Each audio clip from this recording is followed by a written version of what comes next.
First, here's the big picture. OPT is the main legal pathway for most F1 students to work in the US after graduation. It gives you temporary work authorization to get real experience in a job that is directly related to what you studied. Then, if your degree is in an eligible STEM field, you may qualify for STEMOPT, which can extend your work authorization for a total of up to 3 years. Now, number one, what OPT actually is, without the confusion. OPT stands for Optional Practical Training. It's not random work permission. The golden rule is simple. Your job must be directly related to your major field of study. Not your dream job, not your I can learn quickly job, your major. If you studied public health, OPT is not an excuse to jump into full-time real estate sales. If you studied IT, OPT is not supposed to be a full-time warehouse role. Relatedness matters. And here's the part people miss. Your school does not approve your OPT. Your DSO recommends it, yes, but USC's is the one that approves it and issues your EAD card, the Employment Authorization Document. No EAD, no legal work, period. Number two, the two OPT types and why most students should be careful with one of them. There's pre-completion OPT, which is work authorization you use before you graduate. And there's post-completion OPT, which is what most students use after graduation. The issue is this: OPT is a limited total amount of time. So if you use too much pre-completion OPT, you reduce what you can use after graduation. For most students trying to maximize career outcomes, the smarter move is usually saving OPT for after graduation, especially if you're thinking about long-term options later. Number three, the timeline. This is where people lose months. The OPT process is slow by nature, and USCIS processing can take weeks to months. So if you wait until the last minute to start your OPT process, you're basically choosing stress as your lifestyle. The Epsom mindset is plan early, file clean, and keep your paperwork tight. Here's the safe sequence. You talk to your DSO first, you request the OPT recommendation, you receive the new I-20 showing that recommendation, then you submit your OPT application to USCIS, and then you wait for your EAD. And you do not start working until the EAD start date allows you to work. A receipt notice is not permission to work. Hope is not permission to work. Your friend's story is not permission to work. Number four, unemployment days, the silent killer. OPT is not just I have 12 months to work.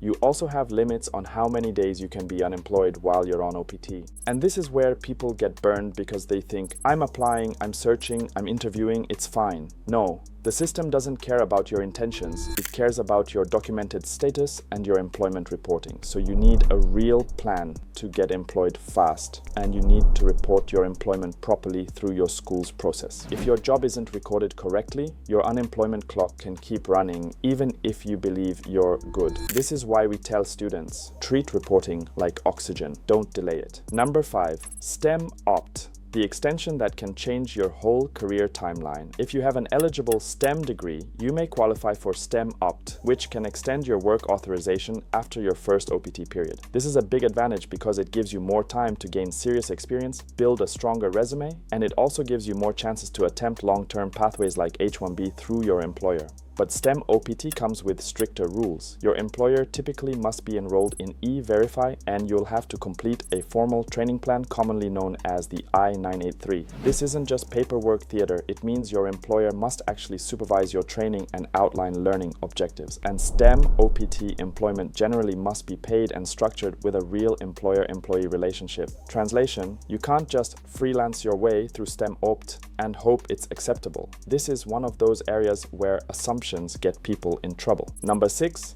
how to choose your OPT strategy like a professional, not like someone panicking in April. You want to do three things early. One, confirm your major and career alignment. You need to be able to explain how your role connects to your degree. Keep job descriptions, offer letters, and a simple written explanation of relatedness in your files. If someone asks later, you don't want to be inventing a story on the spot. 2. Confirm whether you're eligible for STEMOPT by checking your program details with your school. Don't guess. Don't assume because it's tech. Many students lose STEMOPT eligibility simply because they never checked the exact classification details early enough. 3. Build your job search timeline before graduation. If you're waiting until after graduation to start serious applications, you're gambling with your OPT unemployment days and your peace of mind. Number 7.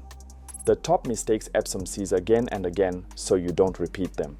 People apply too late and lose time. People start working too early and risk violations. People take a job that isn't related to their major and then scramble to justify it later. People forget to report address and employment updates. People pick employers who can't support STEM OPT requirements and find out too late. People travel at the wrong time while something is pending and complicate their case. And the biggest one, people treat OPT like a casual after-graduation thing, when it is a regulated immigration benefit that rewards planning and punishes sloppiness. Now here's the part I need you to hear clearly. Your designated school official, your DSO, is your main guide for your personal situation. Every school has its own internal steps and timelines, and you don't want to freestyle this. The goal here is not just to get approved. The goal is to stay compliant, keep your status clean, and build a career path that actually makes sense. So here's your Epsom action plan. If you're graduating within the next 6 to 9 months, schedule a meeting with your DSO now. Start your job search now. Build your resume and LinkedIn now. And if you're STEM, start identifying E-Verify employers now. Don't wait until the clock is screaming. Hey, if you got any value from this video, please do me a favor and hit that like button, share, and if you haven't already, subscribe to the channel for more content just like this. By the way, here is another video that will give you further insight on the topic. Check it out and let me know in the comments.